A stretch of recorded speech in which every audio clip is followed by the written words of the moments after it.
Okay. So just thinking about your basic posture for a few moments, and sit forward in the chair if you can do that for a few minutes without straining in your back. Tilting forwards a little bit, just feeling some of the weight in your feet. Hips sinking into the chair, just rubbing your hands together.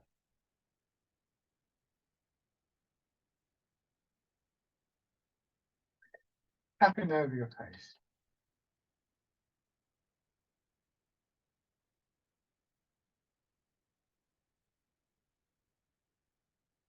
Over your head and neck.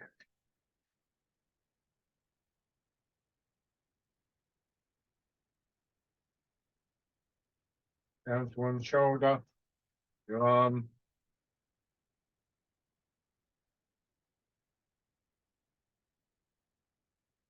Then on the other side.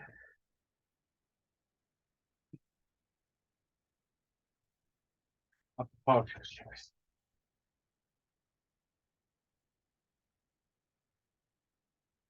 Your belly.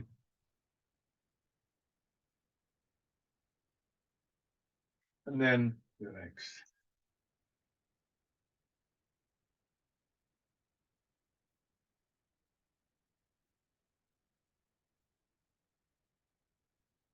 So this should help you to just get a sense of being in your body, if you don't think of it like that. Be more specific, just place your hands on your belly, just slightly below your navel. Imagine there's a ball underneath your hands. Press in gently and just roll the ball around. Doesn't matter which direction, because we'll do both. So this will draw your attention very specifically to this central part of your body.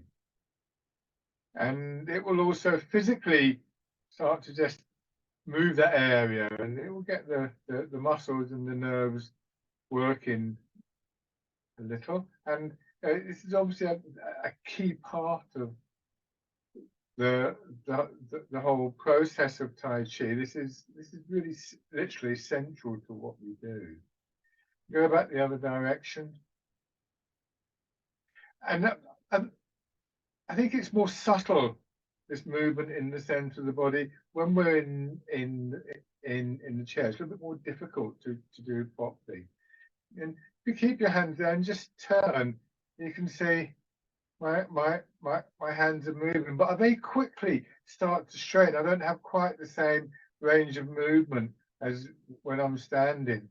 So it's quite small, but you see, I can look forward, I can look to the side, I can look to the other side. But it's only a small distance before I start to feel a bit of a pull in, a bit of a twisting in my back. So it's very easy to overdo this. Now, sit back in your chair, and you want to get that feeling of your weight dropping back into the chair. And again, this central part of the body dropping down.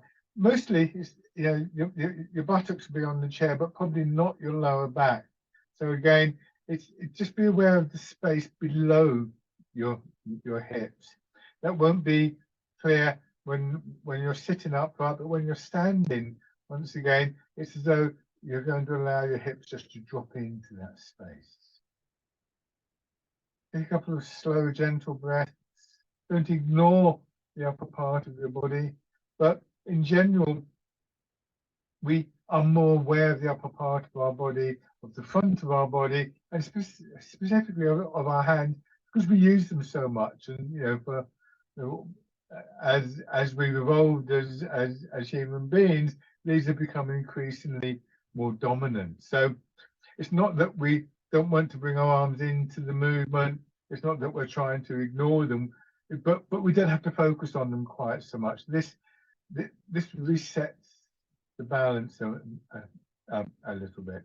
Remember that both in action and in thought, we're firing certain pathways within the nervous system, often pathways that don't get used that much, and in firing them, we're making them more accessible to us. So this, as I say, resets the balance and perhaps brings the central part of the body, and also our feet and our legs are another area that is often underused, not undervalued, but kind of less well known, shall we say. And so we kind of boost them up a little bit, particularly at the beginning of a session like this. So now, coming back to the upright position and this central part of the body, and you can still think about the ball if it helps you, if that's a useful image, kind of drops. And so we've got a little bit of weight going into our feet. So now bringing your attention up to your shoulders for once, just turning your head.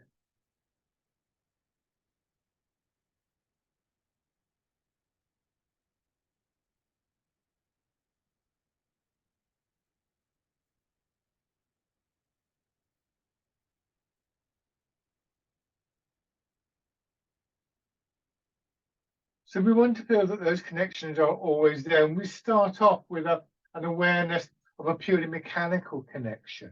But as I said, thought also fires neural pathways. In many ways, they don't distinguish between thinking about something and doing something.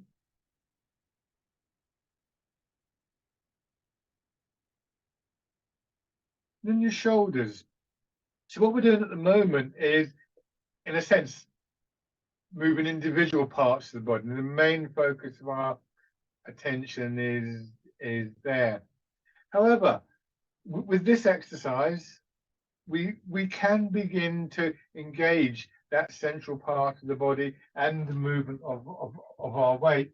But very simply, you go forwards and backwards. And I'm hitting the back of the chair here, so it'll look a bit weird probably. So now we've gone from this, where we get a certain range of movement comfortably, and we increase that range of movement by rolling that ball forwards and back. And that encourages the weight to move. We use our feet, we use our hips. So use your feet to push up with, and that seems to push our elbows up, sink into your hip, draw the elbows down, so on and so forth. And then when you change direction, you drop into the feet, go back into your hips, a gentle push up from your hips. And as you push your feet down, as you push your hips down, you are, of course, reinforcing the rooting down, the dropping of those areas towards and into the ground. So even with a simple exercise like this, you can begin to connect up different parts of the body. Going to here, excuse me, not moving your weight at the moment, but by not moving your weight as you rotate your arms, you may be able to focus a bit more again on the upper part of the body, but something very subtle that as our arms rotate, there's this opening across the chest and ribs. And then as they turn the other way, that contracts and the upper part of your back expands laterally. There's a bit piecemeal at the moment, but we're moving towards this awareness of the whole of our body connected in one way or another. And then winding around.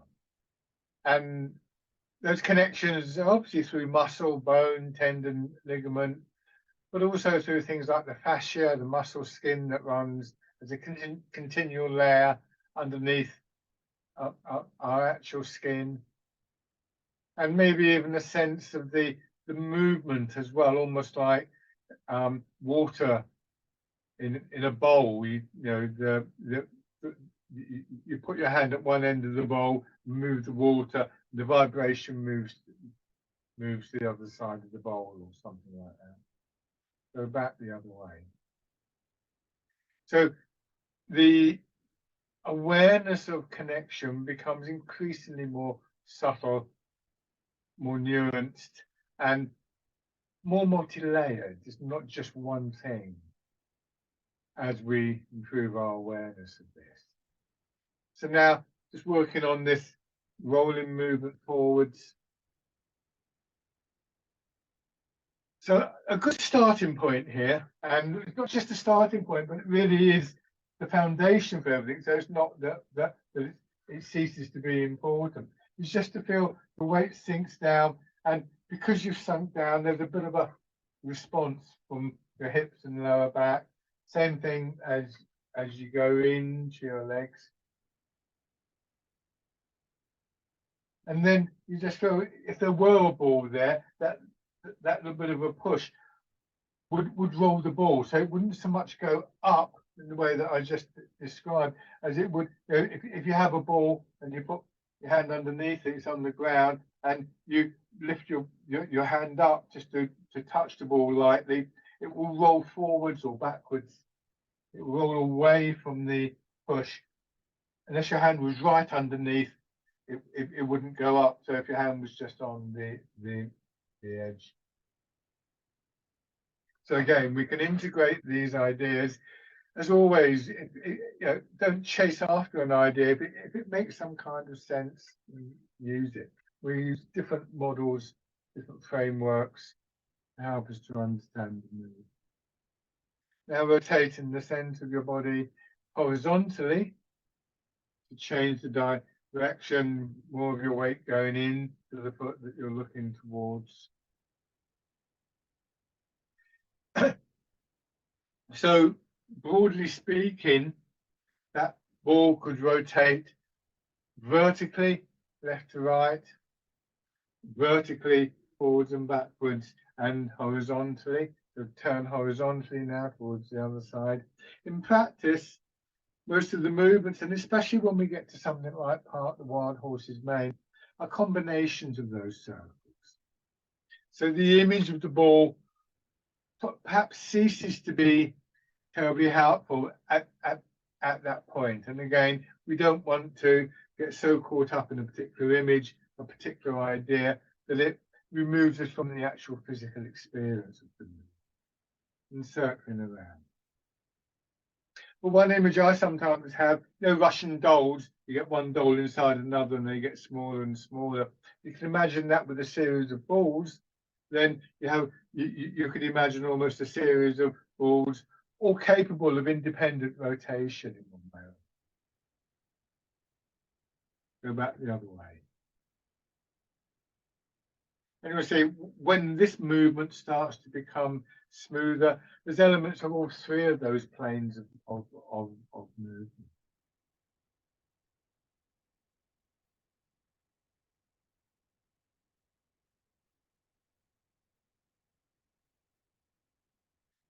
Good. And then step in, push your foot out and contract in. And again, we could focus on this central part of the body, the ball being compressed, expanding out. Compressed and drawing in, expanding out.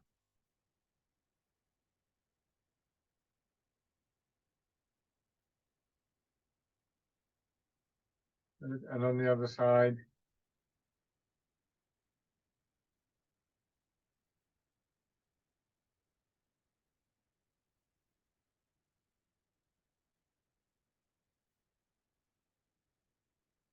Okay. So into the first set of exercises. Now, the first few exercises all work on the kind of forward and backward movement. So this vertical rolling of the ball is definitely dominant. For some of them, we do start to turn a little bit horizontally as well. So they're good exercises to establish that kind of basic awareness. Again, don't get too caught up in this. Bruce Lee famously said at one point, he said, if you point a finger at the moon, so something that directs your attention to the moon, don't start mistaking the finger for the moon. So don't get so caught up in the finger that you miss the moon. So hands down to your sides, and bird folds its wings. So we want to, in a sense, initiate the movement from the center of the body. The ball rolls forward and drops. Your weight sort of compresses the ball and then it expands in the way that I talked about a few moments ago, pushes you back. And again, your weight drops down and then the ball expands back up. So in other times I've talked about these punctuation points, these moments when the sort of external movement seems to just die away, but we still feel what's happening within the body. And that's when, if it works for us, we can start to just focus our attention on that compression and release. I think it's quite a useful image because when the ball expands, not only does it push upwards to move our shoulders and our arms and so on, but it will also push downwards. So it also encapsulates this idea that there was always what is sometimes described as an opposite movement or a counter movement. And ultimately, that counter movement will always be down into the ground.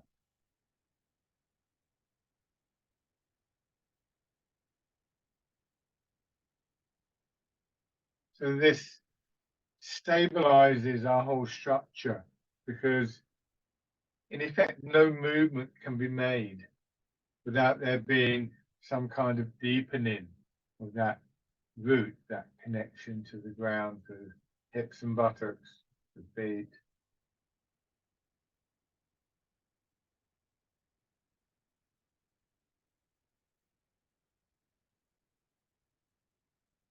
And change into fisherman castanet.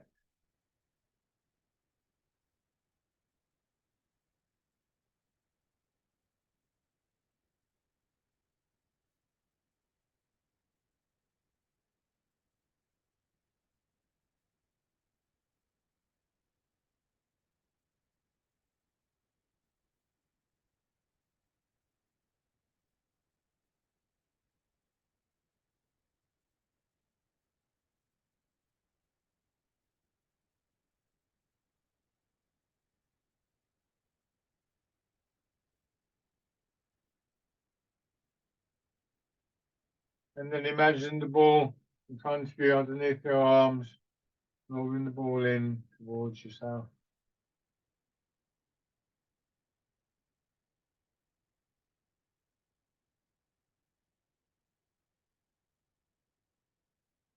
So in those moments, the punctuation moments when our weight's predominantly in our hips or predominantly in our feet, we have the opportunity to return our attention to that central part of the body.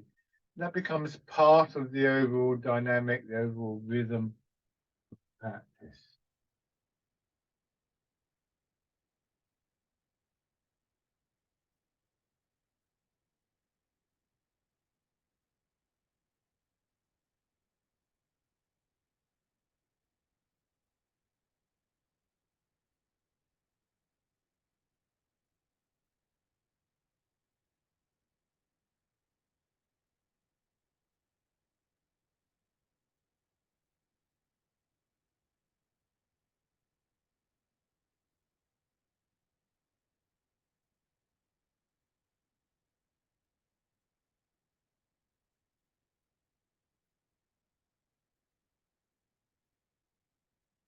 And then pigeon spreads its wings.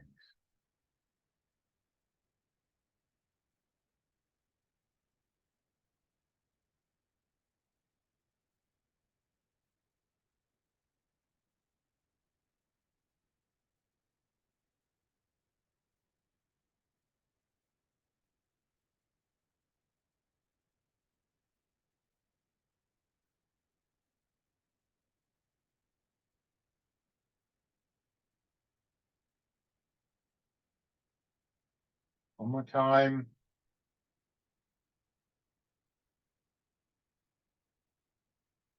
And pushing wave, sinking down. Yeah. And you could imagine the wave coming from that expansion of the ball.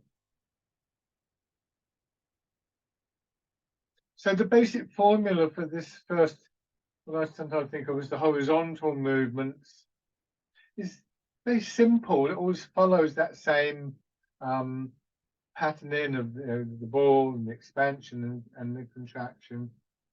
So they're good exercises for establishing our awareness of the potential that exists within that part of the body to create the energy and the patterning for the movements in the upper part of the body. And apart from any intrinsic value, of course, that the exercises have in and of their own right.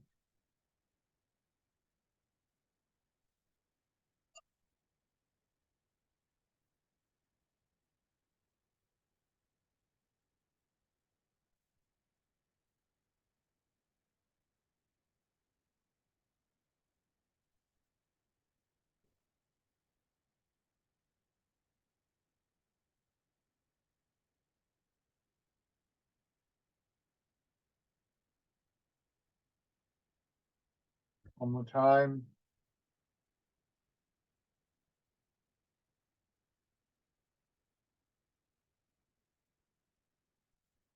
And then the hands fisted.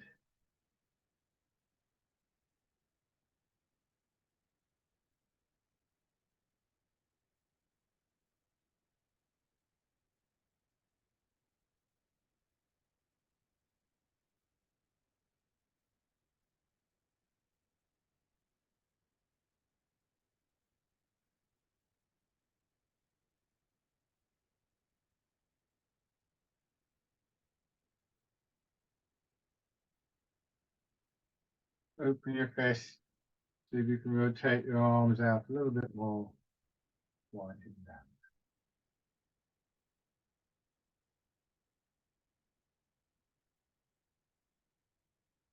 Come back. Majority of your weight in your hips, 2/3 of the weight in your hips, winding as you sink in to your hips. And your hands are in position. You push forward again.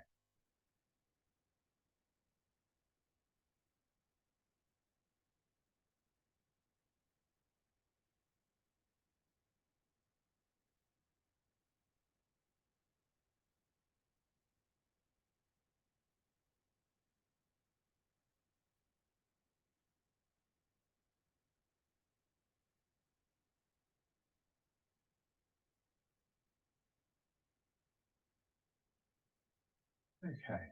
So coming back and then changing to polishing the table. Here again, we have very distinct horizontal turning as well as vertical.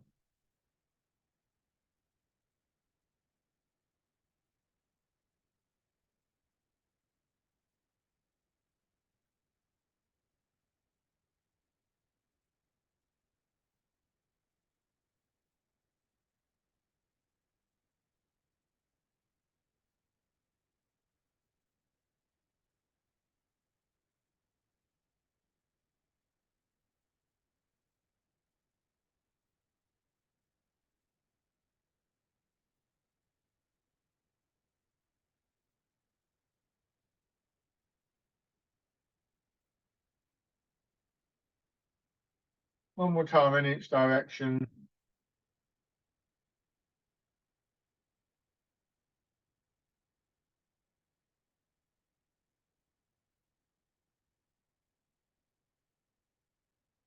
Good, and then just rest.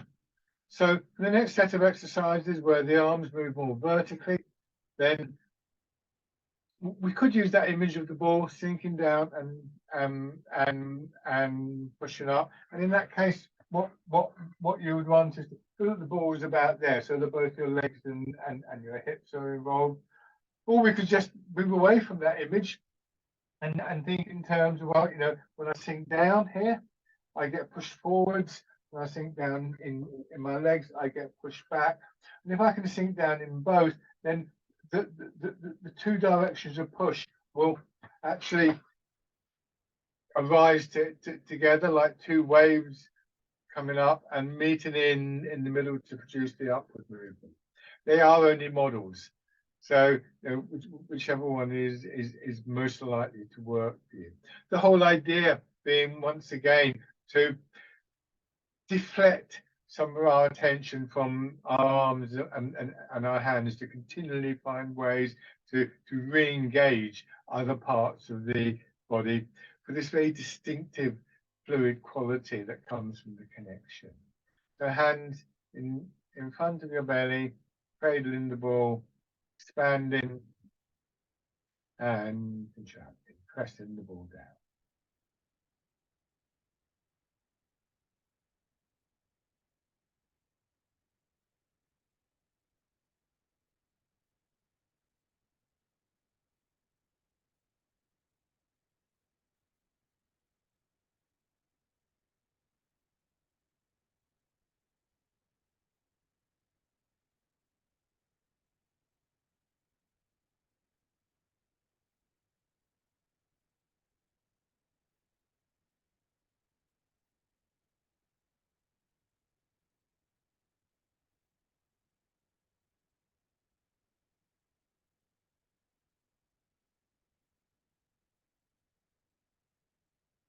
One more time.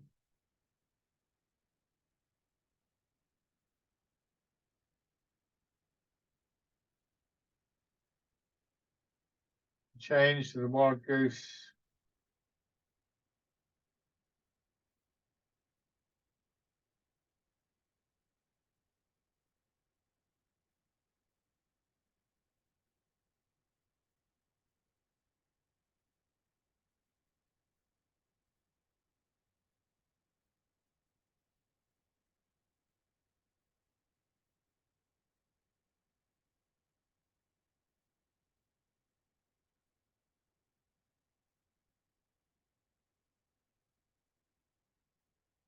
And parting the clouds, using force.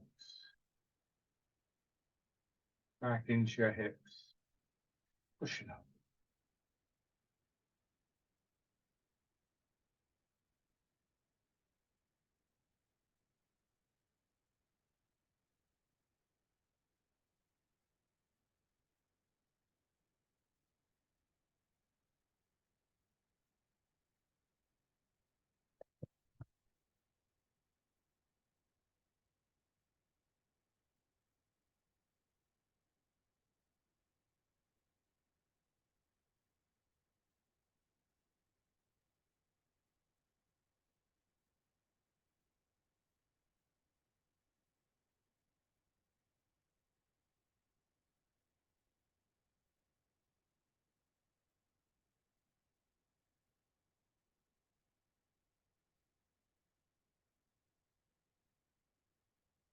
And dragon plucks the stars from the sky.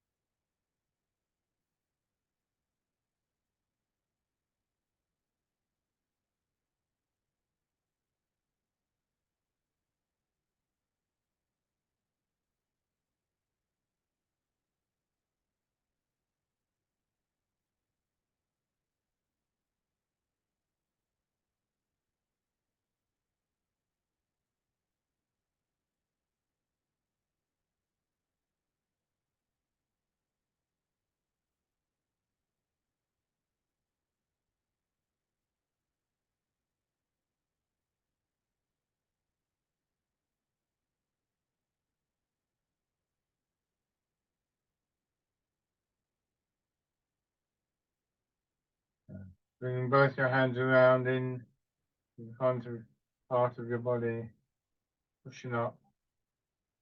Remember, just see if you can find that place where you can feel comfortable, letting your arms rest for a moment, and returning.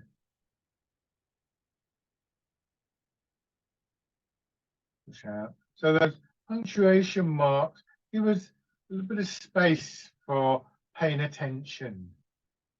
You don't feel that we need to rush on. It's very common, you finally get here and suddenly you're rushing into here, and then you're just slowing it down, applying the brakes to your thoughts a little bit by returning your thoughts to exactly what you're doing. And the position of your hand is a very good one to focus on.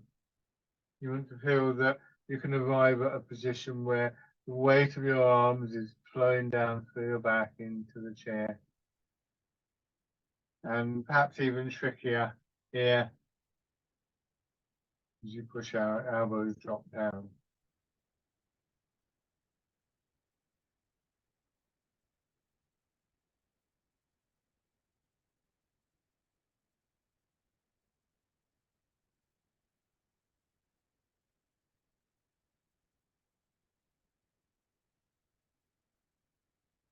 Do one more round of this.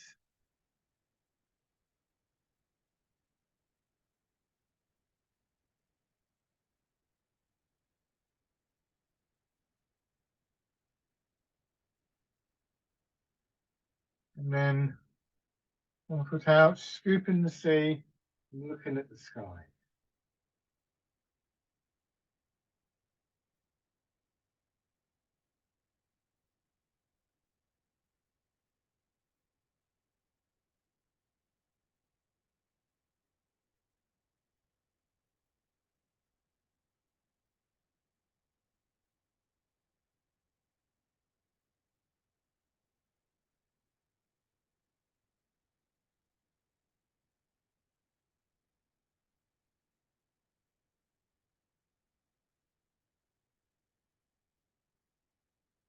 Imagine how this would work in terms of that ball here. When you get your hands down here, the first thing you want to do is to let your hips drop back, sink into your hips, and then feel the expansion. Rather than going from here and thinking, well, you've got to somehow lift your arms. And then grasping the tiger's ear, sinking into the hips.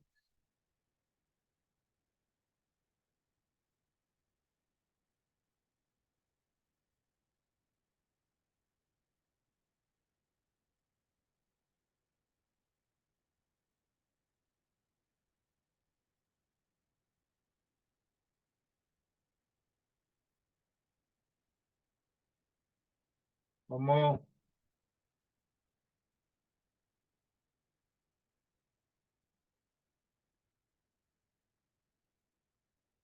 Change sides. Scooping the sea, looking at the sky.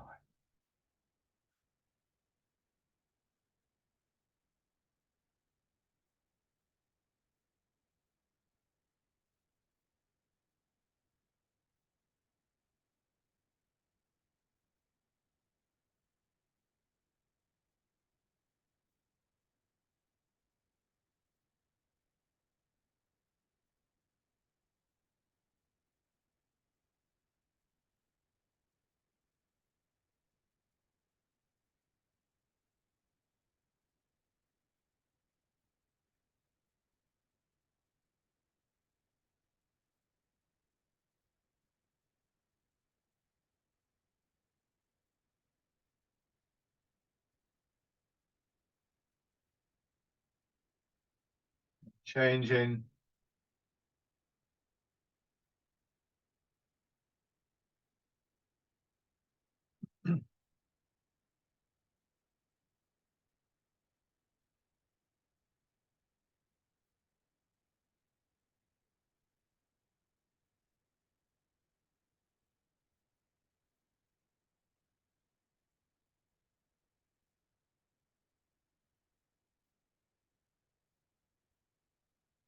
Good. And so we have these rotational movements, balls or circles. Circles are often used. This comes from Chen style Tai Chi, where they say that all movements are combinations of those three circles: the forwards, vertical circle, left to right, vertical circle forwards and backwards, and a horizontal circle.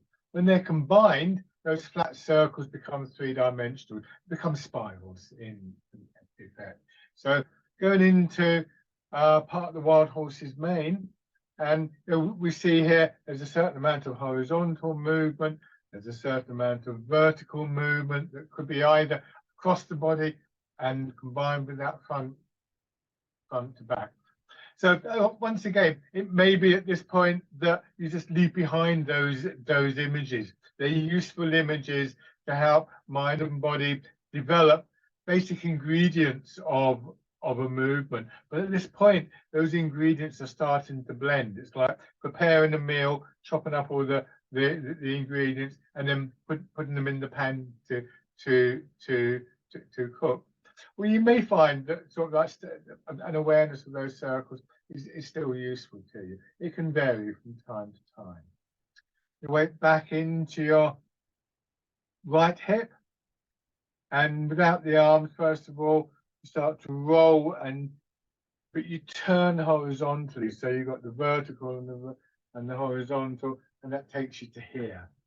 You come back the same way, and then there's that rotation to the right, bring you to the left, bring you into your left hip, and then forwards towards the right foot. The basic pattern, the weight change pattern for part the wild horse's mane. This time as you come in, into your right hip, hold the ball, and the full movement, part in the wild horse's mane.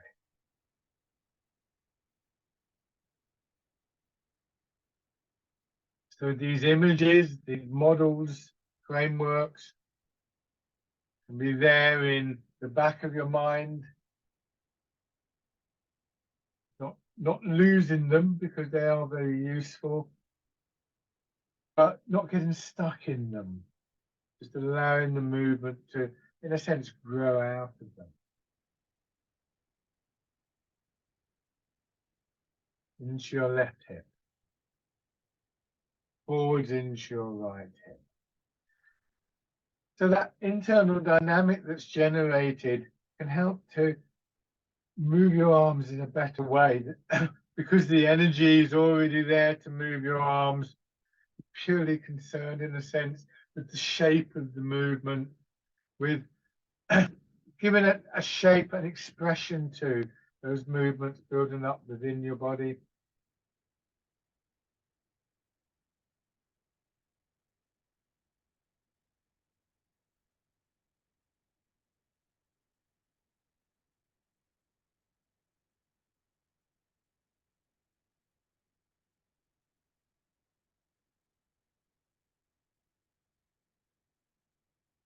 Part in the wild horse's mane.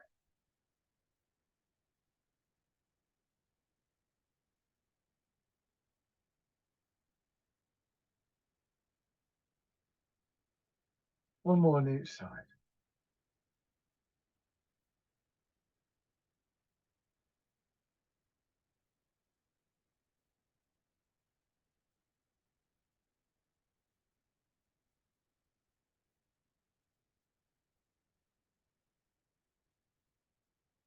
And then just let your hands come to rest.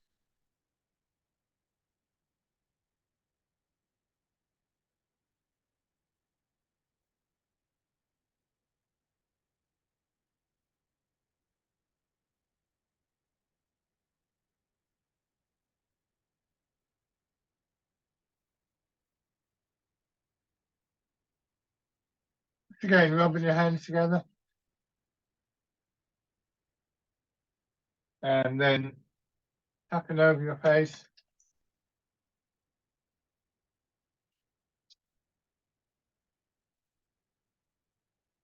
Over your head and neck.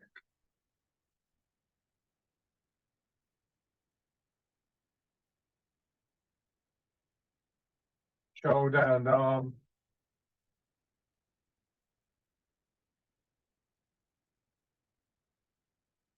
And the other side. Upper part of your chest.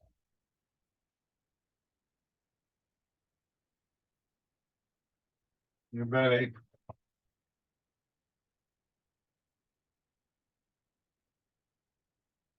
And your legs.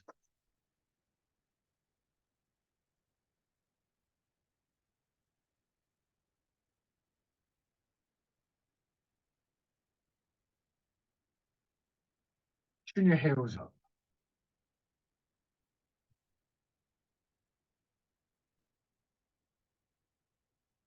And then circling around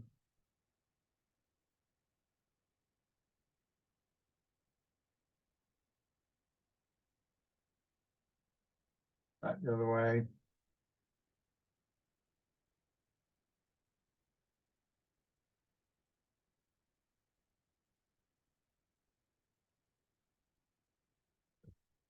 And stand.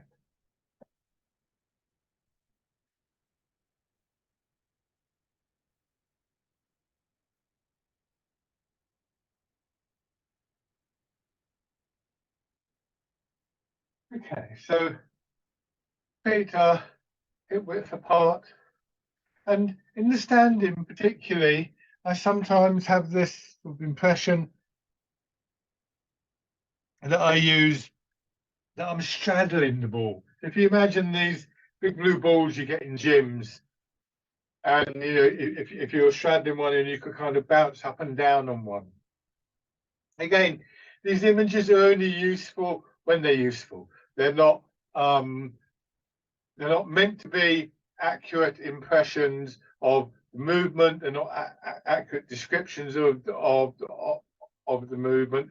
They're ways of engaging our awareness, our minds with the movement, using modeling that we can actually develop over a period of time. When they cease to be useful, just put them to one side. Doesn't mean they're not going to be useful in the future.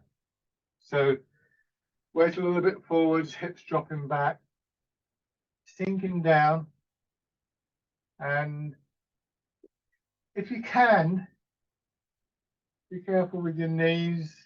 But when you get down there, rather than coming straight back up, think about that little punctuation, comma in the movement, and just see if that gives you a chance to experience the feeling of being pushed up. If you're on a ball, or if you're on a trampoline, or if you're in water, you would tend to feel that push before it started to physically push you up. Almost like a kind of beginning of a surge.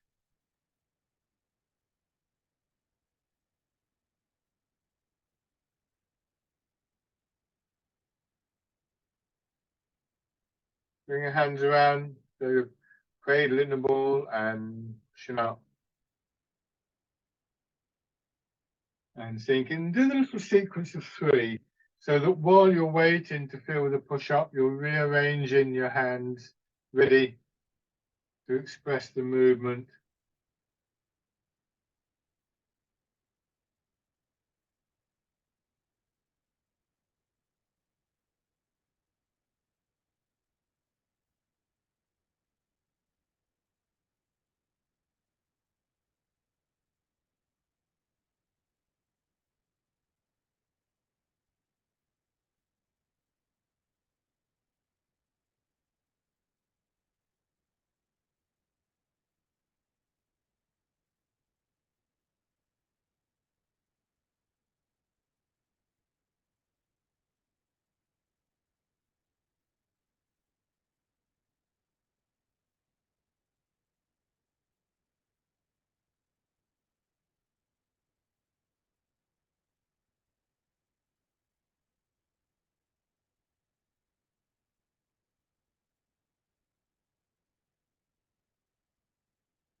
One more round.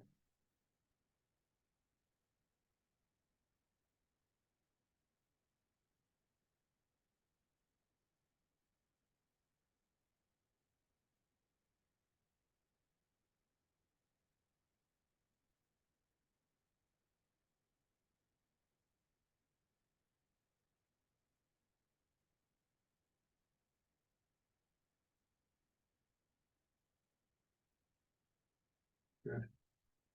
And shake out. So the overall effect of thinking in this way, using this kind of modeling, should be to up your awareness of what's happening in feet, legs, hips, and center, one way or another, and how that affects what happens in your shoulders, your arms, and your hands. It should give you a more connected movement. So it leads to an increase in this sense of the flow of the energy, shall we call it, through the body, and a much more integrated quality of the whole body with the whole of your mind, the whole of your awareness. So now have one foot forward to keep the width of your step. Again, you could imagine straddling the ball. You go forwards, you settle, you feel the push, and again, if you just try to lift up one edge of a ball as opposed to the whole ball, then it will roll away from the push. So an upward movement can be seen to quite easily convert into a horizontal movement.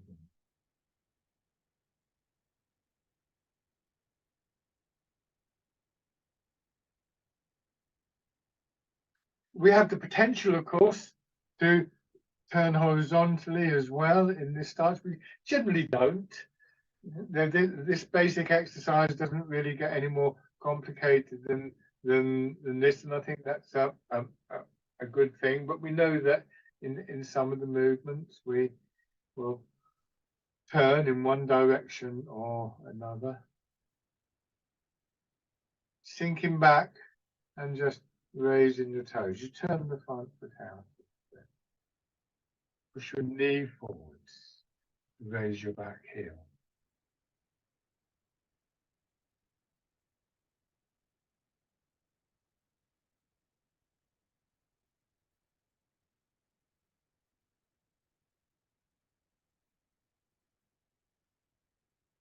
The relationship between mind and awareness and the center of the body is sometimes described as being the mind as the commander, the center of your body as the banner. Obviously, this is a slightly outdated image, but can be quite useful. Bringing your foot in.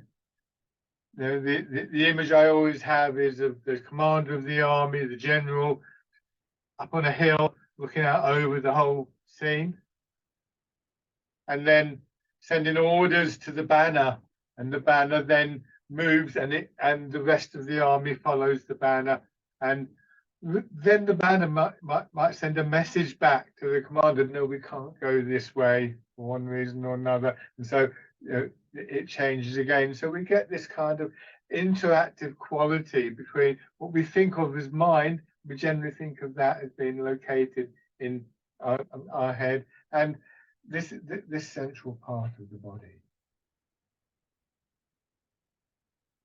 And then on the other side, so the commands are the intent.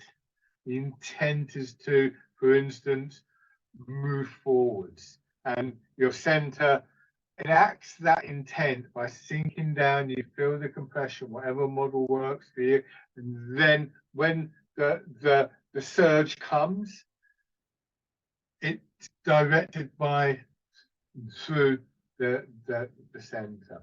A lot of the sense of movement becomes very, very small. So even if you don't see the rotation, if you like, I'm not doing this, for instance, but there has to be some kind of direction there. If not, when I'm in my back foot, if there's no direction, no instruction, shall we say, then that's what's going to happen. I'm going to fall forwards.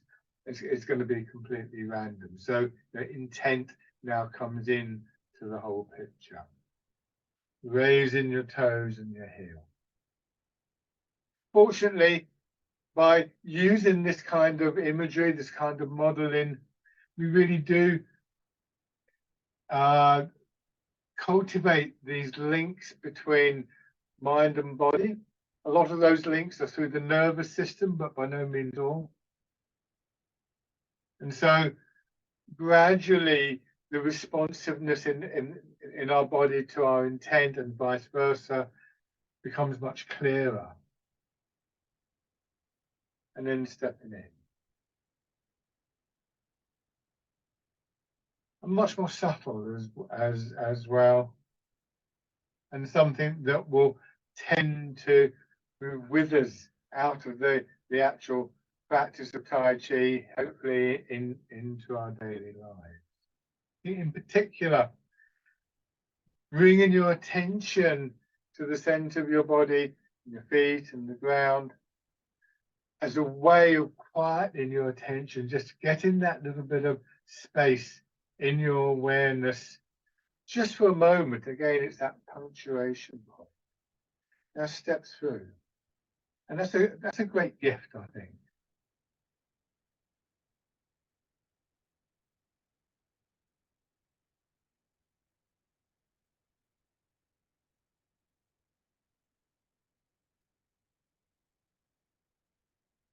And then going back.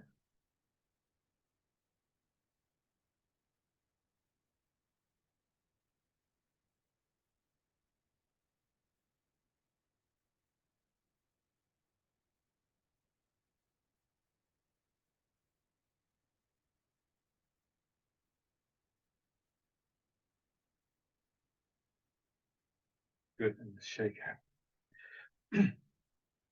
Have your right foot forwards and fisherman cast in there.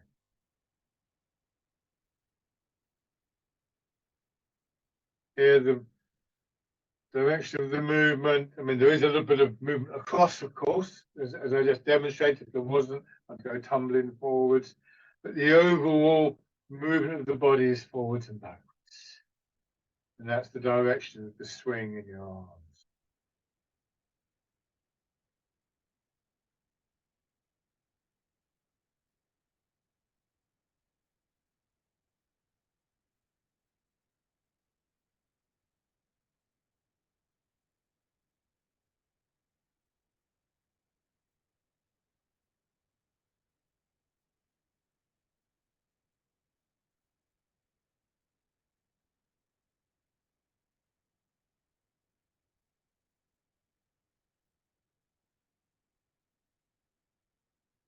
And then as you sink back, this time just turn a little towards the front foot. Feel how that begins to redirect your arms for you. At the same time, when we were in the chair, I was talking about that compression and expansion in the ball. So as you sink down here in the front leg, you'll feel the push up. I've been talking about all of these things as though they're separate things. They're not. So to change the image a little bit, if you've got that ball and if you push it down into water, the deeper it got into the water, the stronger you would feel the expansion up. It wouldn't be pushed down and then up. You would feel a greater and greater resistance. This is an image that relates to an energy referred to as Peng or Peng in the Tai Chi system, a rising, expanding image.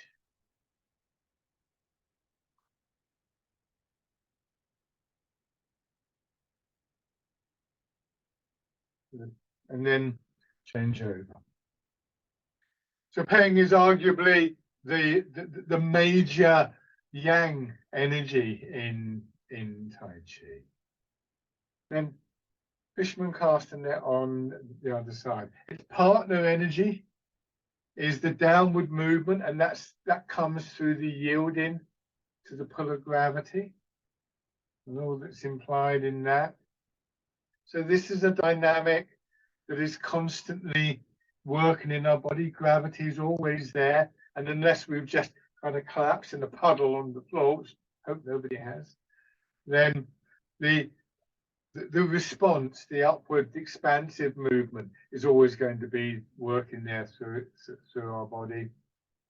And so we have them available. We can kind of choose where we're going to put the focus of our attention, how we're going to reshape those energies through our intent focused through the center of the body.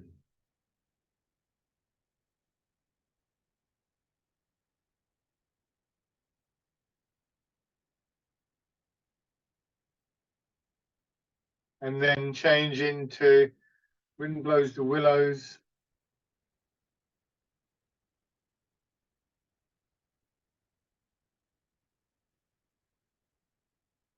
So it's like we have available to us a number and a range of directions of movement, patterns of energy working through our body. And at any given moment as we go through these exercises, we're choosing to slip into one or other of them. You know, we can go one way or another, we can focus on the upward or the downward. And it's really governed largely by the particular exercise, particular circumstances that we're in. But underlying this is the basic pattern in expansion, contraction, yin yang, however you care to think about it. Now, open up your right foot a little bit. So you open up your hip, coming forwards, dragonfly skims the water. Bring the foot in. Neither just take a straightforward step forwards or backwards, or raise your leg a little bit, whatever you're most comfortable with. If you're going for the raising of your leg, make sure you keep your pelvis level, not that, because then that starts to happen. So that can be quite difficult. If your hips are a bit tight, then just put the foot down. It's not worth wobbling around for and losing. There's a really lovely flow of the movement. And then changing direction.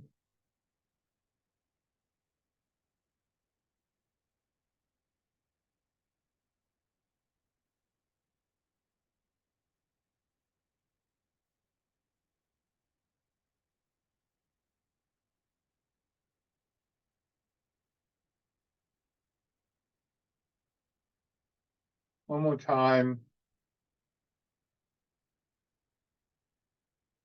Good. And then bring the feet parallel.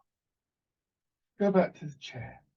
Now, just referring back to that step in, if you want to develop that ability to raise the leg and maybe combine that with that rotation, then it's obviously the movement is in the hip. We can't, we're standing on one leg. You can't wobble around like that. So we have to think about what's going on in the hip. So a couple of little chair-based exercises, or one really, just to help you kind of play with that a little bit. Just do one leg and push up the heel in the way that we do just before we stand. So this, and then rotating in the same way. I'll take you through this very quickly. Back the other way. But then we can begin to develop that a bit. Be very careful with this. So don't do too many at once, but turning. So you're getting that other rotation here. It's quite difficult, quite strong. So again, don't do too many. And then maybe raising your knee right up. And you'll feel it very strong. You're going to have to build this up. And then maybe with this movement as well. Lift, rotate.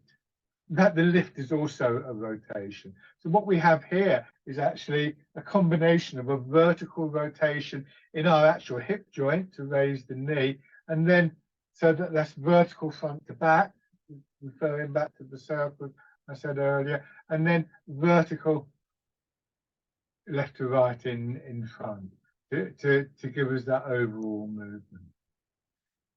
And obviously you would do that with the other leg as well. If you want to do that, then that can help to develop the mechanics, so that when we are doing dragonfly skimming the water, you can build that up. But please be careful with that. Don't do too many at once, because you're working muscle, tendon, ligament, And you know, I really, I mean, you can do this one and do this one, but when it comes to lifting and these rotating movements, really start off doing 3 or 4 at a time and build it up, because it's very easy to inflame the tendons and ligaments in that area. And take it from me, it's very painful and it takes a long way, a long time to actually heal up. I've been there and I've done that, so learn by my mistake. It took months before I wasn't getting a pain in the tendons in the ligaments. I was a little bit too enthusiastic at one point, so be careful with that. Now let your hands drop down. So just coming back to the basic positioning. Embrace tiger, return to the mountain.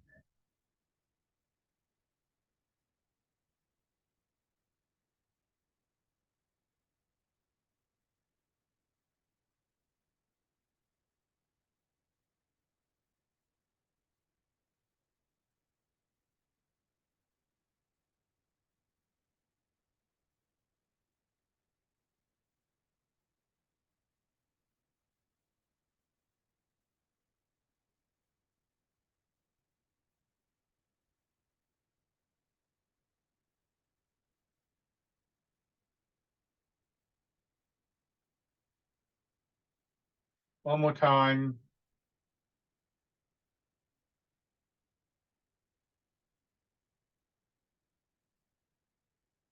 And rest.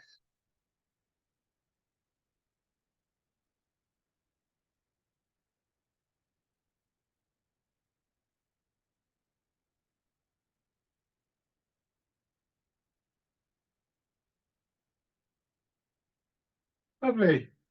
Thank you very much, everybody. So